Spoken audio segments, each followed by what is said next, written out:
sounds good right now after what we just experienced, doesn't it? Grilling out, lawns being mowed, and pools opening. These are some of the things we expect with summer. Yo tout le monde, c'est Sick Motorbike. Aujourd'hui on se retrouve pour la deuxième partie de la rénovation de ma KTM. Du coup on va essayer de faire ce que je peux, parce que ceux qui savent, enfin ceux qui me suivent sur Instagram savent que je me suis pété le poignet. Du coup on va bosser en évitant de se faire encore plus mal, de se blesser encore plus. Et on va aussi déballer quelques pièces que j'ai achetées pour cette KTM. Il y aura pas mal de pièces à nettoyer aussi qui sont un peu dégueulasses. Du coup on va faire ça. Allez, c'est parti. Alors pour commencer, le kit plastique.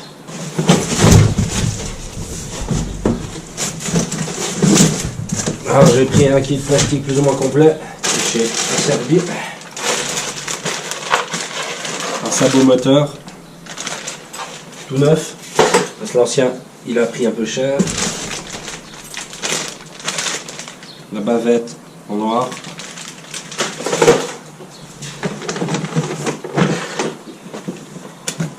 Des protège-mains Artec. Noir aussi, avec la barre en alu à l'intérieur. Ça c'est un peu plus solide quand même. La boîte à air avec les plastiques de côté là pour mettre les numéros. Noir aussi.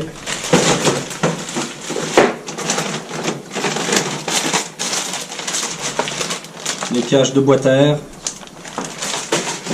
Également noir.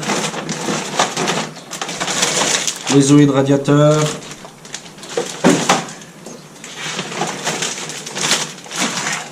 Un garde-boue avant.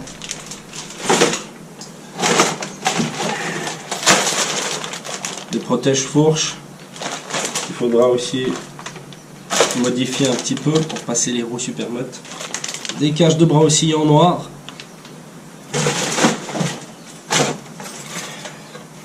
Des poignées noir et orange.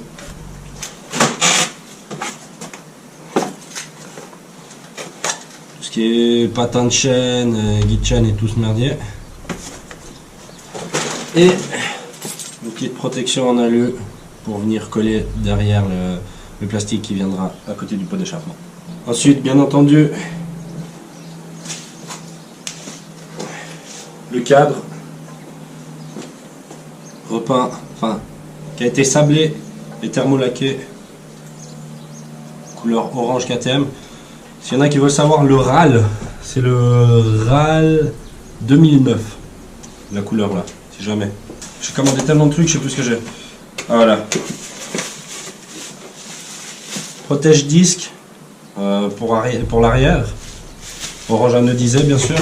Un tuyau d'essence, je sais pas s'il me sera vraiment utile. On verra. Une protection pour l'échappement.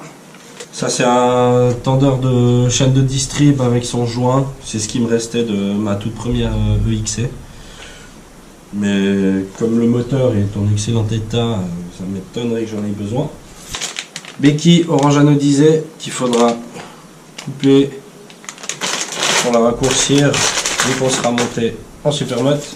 Bien entendu, la plaque phare en noir également avec le petit passe-câble. De la visserie orange anodisée pour fixer les protège-fourches. Kit de roulement pour la colonne de direction. Autant démonter, autant tout refaire à neuf. Hein. Petit levier de frein noir, orange anodisé au bout. Ça fait un petit moment que j'avais vu celui-là, franchement je le trouve vraiment classe. La même chose pour le sélecteur. Un kick orange anodisé. Petit bouchon pour l'huile. De la visserie anodisée pour le kit plastique. Kit de vis pour les 10 de frein. Kit de vis pour la couronne. Couronne orange anodisé noir en alu en 48 dents. Un 10 de frein arrière tout neuf. Pignon avant en 14. Une chaîne à O-ring neuve. L'étendeur pour la roue arrière en anodisé également. Kit de roulement et de bague pour le bras oscillant. Un kit de visserie complet pour tout ce qui est fixation de la selle et toutes les vis cachées en fait. Du coup, on aura de la visserie neuve partout. Un câble de gaz tout neuf, celui que j'ai est foutu. De la visserie un peu standard anodisée pour mettre à certains endroits, à voir si ça sera utile. Les cale-pieds anodisés et les petits reniflards pour le réservoir. Un petit cache d'embrayage tout joli. Franchement, elle va péter le feu cette moto, elle va vraiment être bonne. Bien sûr, il manque encore quelques petites pièces. J'ai encore un cache de filtre à huile anodisé qui doit arriver, le disque avant en 310 mm, commandé chez Béringer. Il doit aussi arriver pour les jantes Super Motard, elles sont déjà là, mais ça je vous montrerai pas. Et l'échappement, il est aussi là. D'ailleurs, d'après vous, qu'est-ce que j'ai commandé? J'ai commandé un FMF, un Acra, un Aro. Mettez-moi ça dans les commentaires, on verra bien si vous avez juste. Du coup, maintenant, on va passer au remontage de la KTM. Allez, c'est parti. Voilà, pour commencer, on va sortir toute la visserie que j'avais mis dans les pas de vis pour pas que le sable y rentre et que la peinture rentre aussi. Sur mon établi de fortune, faudra que j'en achète un. Oh, putain, je sens qu'on va se faire chier avec toute la peinture qui est rentrée.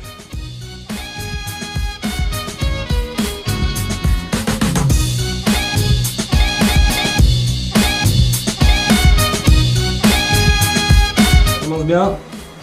Je crois que je vais couper la vidéo puis je reprendrai quand j'aurai réussi à tout enlever. Bon alors voilà, j'ai pu enlever une bonne partie des vis. Je me suis fait royalement chier.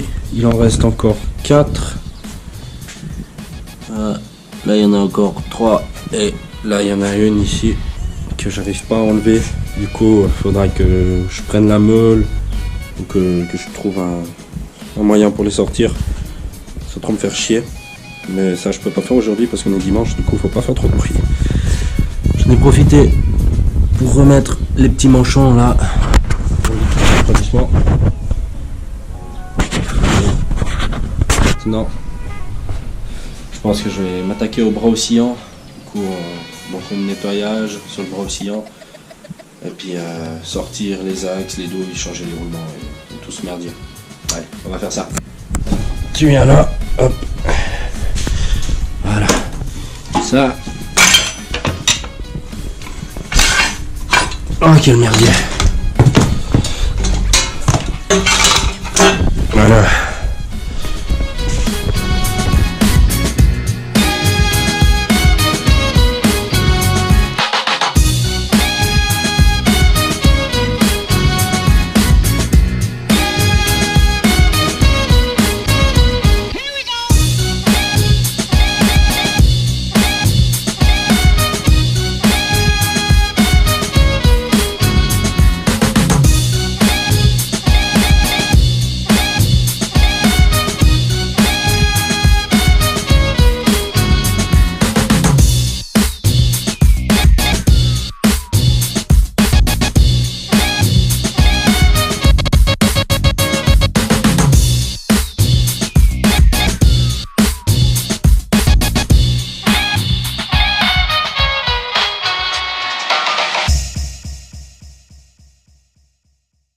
Bon, maintenant que le bras oscillant a été nettoyé, on va enlever les roulements.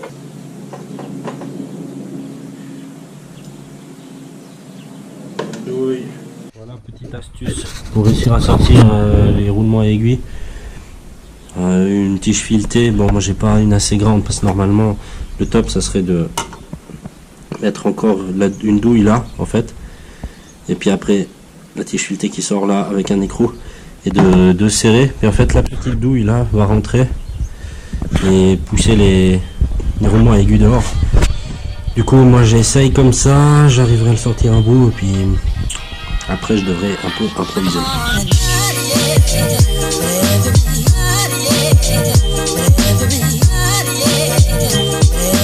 L'outil que j'ai fabriqué, c'est ça. C'est un peu c'est un peu approximatif, mais bon, moi ça fonctionne. Je passais ça dans le bras oscillant. Cette douille là va venir appuyer contre la cage des roulements à billes, des roulements à aiguille. De l'autre côté, on met ça, une rondelle, un écrou, et on serre, et hop, et en fait ça vient pousser les roulements dehors. Pour remonter, on va pas prendre ça, et on va utiliser une rondelle normale, et on va venir pousser comme ça, une fois de chaque côté, pour que les roulements soient bien à fleur. Je sais pas si on voit, que les roulements soient à fleur de la portée ici. Alors on va faire ça.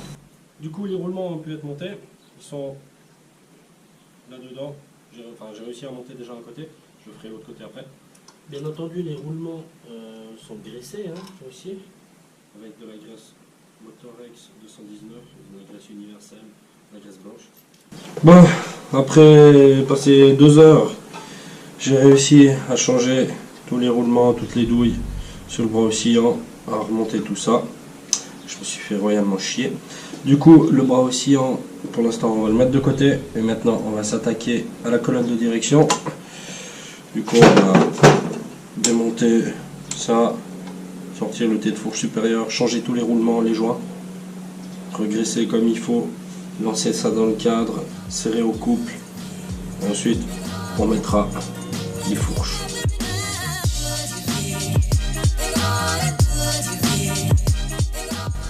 Voilà, avec un peu d'huile de coude et puis de persévérance, j'ai réussi à sortir le roulement qui était là au fond. J'ai donné un coup de nettoyage un peu à toutes les pièces, au T de fourche et tout ça. Du coup, maintenant on va remettre tout à neuf sur le cadre.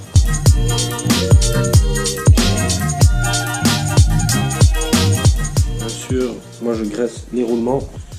Moi, pour graisser le roulement, je mets dans la main. Je prends le roulement et je viens gratter comme ça pour mettre la graisse à l'intérieur. Ça sert à rien en fait de mettre sur le tour et de le faire tourner, ça graisse pas bien. Il faut vraiment le remplir de graisse comme ça.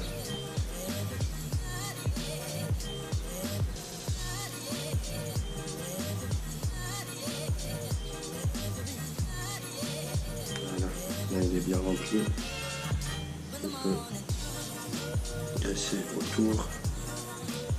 Voilà, magnifique. C'est parfait.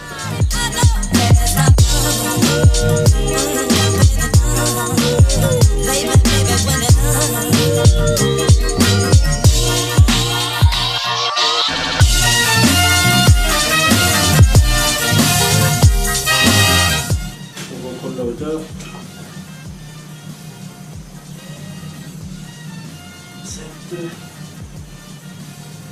7, on est parfait, c'est tout bon.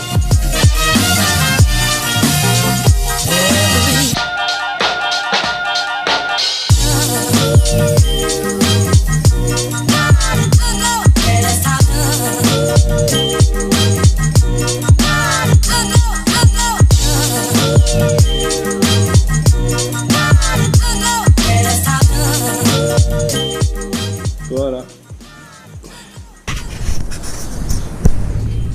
On a fini de remonter la fourche. Je vais m'arrêter là pour aujourd'hui. Je pense que la prochaine étape sera de monter le moteur dans le cadre et ensuite par la suite remonter le bras oscillant. Oh, summer. It sounds good right now after what we just experienced, doesn't it? Grilling out, lawns being mowed, and pools opening. These are some of the things we expect with summer.